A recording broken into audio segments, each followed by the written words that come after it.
నమస్తే welcome to our channel నేను మీ శాలిని మన ముందు స్టూడియోలో పొలిటికల్ అనలిస్ట్ శ్రీలీల గారు ఉన్నారు వారిని అడిగి కొన్ని విషయాలు మనం తెలుసుకుందాం నమస్కారం మేడం నమస్తే అమ్మా మేడం జగన్మోహన్ రెడ్డి గారు నిన్న సిబిఐ కోర్టుకి హాజరైన తర్వాత అక్కడ చుట్టూ జనాలను చూసి క్రేజ్ మామూలుగా లేదని ఇప్పుడు సాక్షి మీడియా ప్రచారం చేస్తుంది అయితే కూటమి ప్రభుత్వం మీద గగ్గోలు పెడుతుంది సాక్షి మీడియా అయితే ఇప్పుడు జగన్మోహన్ రెడ్డి ఫ్లైట్ ఖర్చు మనం మాట్లాడుకున్నాం మిగతా ఖర్చు ఎంత అయిందంటే ఏం చెప్తారు మేడం ఇక్కడ నిజంగా జగన్మోహన్ రెడ్డి గారికి ఎంతమంది అభిమానులు ఉన్నారా హైదరాబాద్లో ఇంతమంది జగన్మోహన్ రెడ్డి గారి కోసం మళ్ళీ రప్ప బ్యాచ్ దిగిందా రప్ప అంటూ ఎందుకు ఆ ప్లకార్డ్స్ ఆ ఫ్లెక్సీలు పట్టుకున్నారు ఇదే ట్రెండ్ మరి ఆంధ్రప్రదేశ్లోనూ చూసాం సేమ్ అదే ట్రెండ్ మళ్ళీ తెలంగాణలో కూడా చూస్తున్నాం ఏం జరుగుతుంది నిజంగానే అక్కడ వాళ్ళు ఇక్కడికి వచ్చారా లేకపోతే ఇక్కడ కొత్తగా ఉన్నారా అంటే కాదు కొత్తగా ఎవరు లేరు డబ్బులు ఇచ్చారు మనిషికి 2000 రూపాయల డబ్బులు వాళ్ళకి రాను బాను మళ్ళీ తిండి తిప్పలు అన్నీ కూడా మంచి చెడ్డ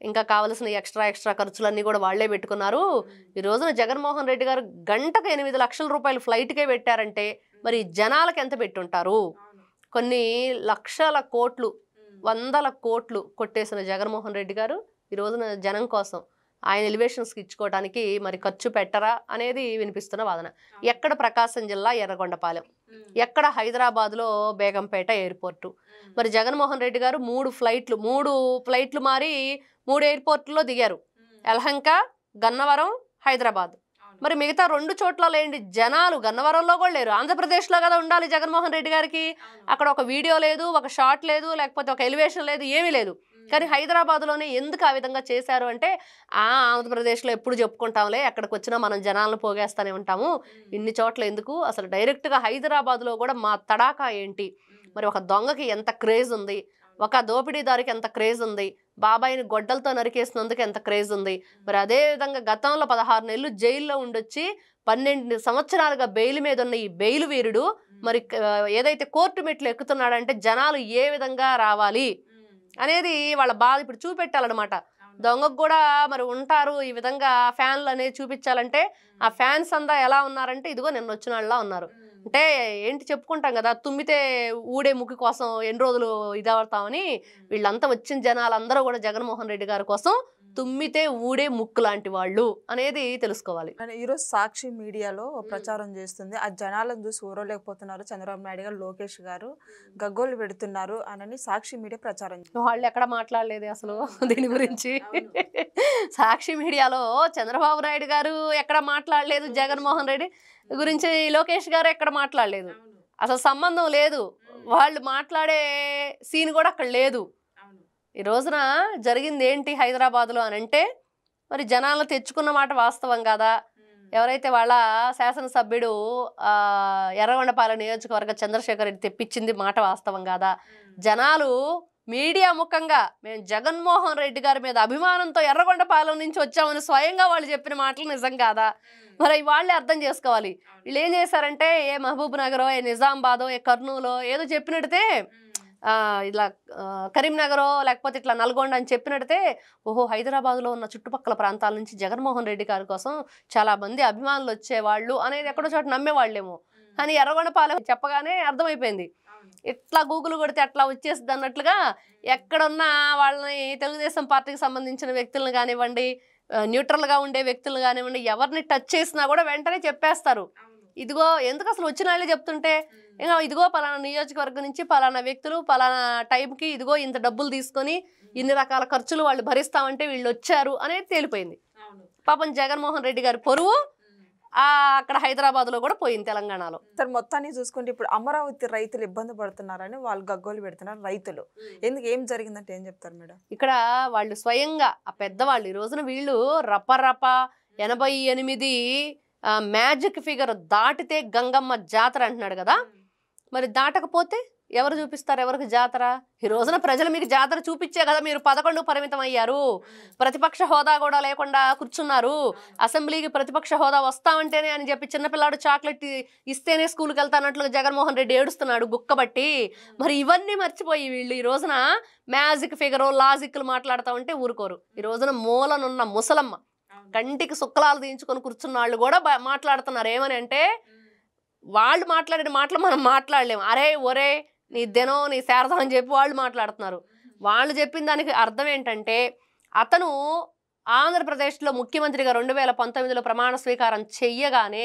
ప్రజావేదిక కూల్చాడు, మా తార్ రోడ్లు కూడా తవ్వుకొని పోయాడు. ఎక్కడ ప్రపంచంలో ఎప్పుడు కని విని ఎరుగని రీతిలో అన్నం పెట్టే అన్నదాత ఇన్ని వందల రోజులు రోడ్డు మీద పడిగాపులు కాస్తూ నిరాహార దీక్షలు చేస్తూ శిబిరాలు పెట్టుకొని వాళ్ళు చూస్తూ ఉంటే రౌడీలను పెట్టాడు, గోండాలను పెట్టాడు, వాళ్ళ మీద వీళ్ళు అసలు పేటీఎం బ్యాచ్ అన్నాడు, వాళ్ళ మొహాలు చుట్టానికి ఇష్టం లేక అడుగడుక్కి పోలీసులను పెట్టి పరదాలు కట్టుకొని తిరిగాడు. మరి ఇట్లాంటి వ్యక్తి మళ్ళీ వస్తాను, నేను ప్రజల మనిషిని, ప్రజల కోసం బ్రతుకుతానంటే ఎవరైనా నమ్ముతారా? ఈ రోజున అందుకనే శాపనార్థాలు పెడుతున్నారు ముసలాళ్ళందరూ. ఈ రోజున వీళ్ళు రప్ప ఎంతమందికి రప్ప చెప్తారు? ఈ రోజున వీళ్ళు ఏదైతే మాట్లాడుతున్నారో ప్లకార్డ్స్ పట్టుకొని ఆ మూలనున్న ముసలమ్మ కూడా భయపడట్ల జగన్మోహన్ రెడ్డికి. వీళ్ళు వస్తే తర్వాత గంగమ్మ జాతర తర్వాత ఈ లోపుగా చాలా జాతరలు జరుగుతాయి జగన్మోహన్ రెడ్డి గారికి, అది గుర్తుపెట్టుకోవాలి.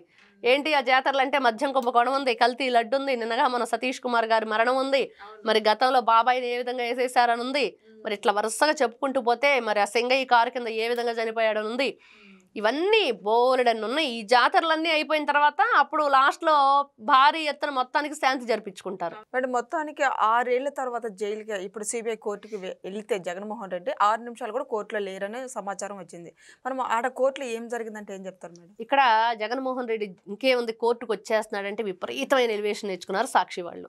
జగన్మోహన్ రెడ్డి యొక్క సోషల్ మీడియా ఎందుకు వెళ్తున్నాడు, ఎందుకు వస్తున్నాడు అంటే అద్దెంకి సింగడు రాను పోయాడు, పాను పోయాడు, రాను వచ్చాడు అన్నట్లుగా. ఏం జరిగింది అక్కడ? ఏమి లేదు, రాంగ్ నెంబర్ ఫోన్ నెంబర్ ఇచ్చాడు, అడ్రస్ సరిగ్గా ఇవ్వలేదు. కాబట్టి అసలు ఈ మనిషి అనే వ్యక్తి ఉన్నాడా లేడా, జగన్మోహన్ రెడ్డి అనే వ్యక్తి? మరి ఇక్కడ గతంలో అక్యూజ్డ్గా సిబిఐ ఇవన్నీ కేసులు చాలా ఉన్నాయి కదా, ఈడీ కేసులు ఇవన్నీ కూడా అక్రమాస్తుల్లో. మరి ఆ వ్యక్తిని ఒకసారి న్యాయమూర్తి ముందు చూపెట్టాలి అనేది అక్కడ. గతంలో ఏం చేశాడు, ప్రజలను నమ్మించడానికి ఇంకేముంది, శుక్రవారం వస్తే ఈ ఏదైతే పాదయాత్ర చేశాడో ఆ పాదయాత్ర నుంచి తప్పించుకొని రెస్ట్ తీసుకోవాలంటే ఏం చేయాలంటే సిబిఐ కోర్టుకు వెళ్తున్నాను, నా మీద అక్రమాస్తులు కేసు పెట్టారని చెప్పాడు. ఈ రోజున కూడా మరొక్కసారి మళ్ళీ నేను ప్రజల్లోకి వస్తాను, ప్రజా సంకల్ప యాత్ర 2 చేస్తానంటున్నాడు. వీళ్ళు 2.0 లోడింగ్ అంట, మరి ఈయన రపరప అంట. మరి ఏం చేస్తారు? రపరపనే చేస్తారు నిజంగానే మాదేదో గంగమ్మ జాతరలో మేకల్ని నరికేసినట్లుగా, పొట్టేళ్లను నరికేసినట్లుగా నరికేస్తాడా? మరి పదే చెప్పించుకున్నాడు కదా జగన్మోహన్ రెడ్డి.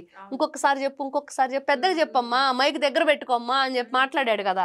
మరి ఇట్లాంటివన్నీ కూడా ఆయన 2 నిమిషాలు ఉన్నాడా లేకపోతే 2 సెకండ్లు ఉన్నాడా అంటే అక్కడ జరిగిన దానికి ఇదిగో సంజాయిషి చెప్పుకోవాలి, వెళ్ళాలి. నువ్వేమన్నా అతీతుడు కాదు, నువ్వు తప్పు చేసి అక్యూజ్డ్గా ఉన్నావు చాలా విషయాల్లో. నువ్వు ముఖ్యమంత్రి అయితే ఏంటి, గతంలో ఇంకోటి ఏంటి, ఈ రోజున పులివెందుల పులి అయితేనేంటి, లేకపోతే ఇంకోటి ఏంటి కాదు కదా. అక్కడ తప్పు చేసిన వాడు నేరస్తుడు, దానికి సాక్షిగా ఉన్నాళ్ళు సాక్షులు, తప్పు చేయని వాడు చేయనట్లే ఉంటారు. ఈ రోజున ఎప్పటికైనా సంజాయిషి చెప్పుకోవాలి. అది వాళ్ళు ఇచ్చుకునే ఎలివేషన్ ఇదంతా కూడా. ఏంటది, అతను ఏమైనా స్వాతంత్ర సమరయోధుడా లేకపోతే సంఘ సంస్కర్త, ఏదైనా మంచి పనులు చేశాడా, ప్రపంచంలో భారతదేశానికి ఏమైనా గుర్తింపు తెచ్చాడు, ఆంధ్రప్రదేశ్ కంటే మంచి గుర్తింపు తెచ్చాడు. అదేంటి అంటే ఒక దొంగకి మరి 5 సంవత్సరాలు పట్టం కట్టింది మరి ఆంధ్ర రాష్ట్రం అనేది ప్రతి ఒక్కరూ చెప్పుకున్నారు. ఎందుకంటే ప్రపంచ బ్యాంకే మనకి అప్పులు ఇవ్వకుండా పారిపోయిన పరిస్థితి. ఎవ్వరూ కూడా ఎక్కడా కూడా కంపెనీ పెట్టుకోవడానికి కూడా ఇష్టపడని పరిస్థితి. ఈ రోజు కూడా వీళ్ళు చిమ్మే విషం, వీళ్ళు కక్కే విషం, అబద్ధాలు, ఇవన్నీ బోటకాలు నాటకాలు అన్నీ వేస్తున్నారు. ఎప్పటికైనా సరే ఎన్ని ఎలివేషన్స్కి ఇచ్చుకున్నా, ఎన్ని రకాలుగా చేసుకున్నా ప్రజలు మాత్రం ఎలా తీవ్రంగా ఖండిస్తున్నారో ముసలి వాళ్ళతో సహా మనకు అర్థమైపోతుంది. Thank you madam. నమస్తే అమ్మా.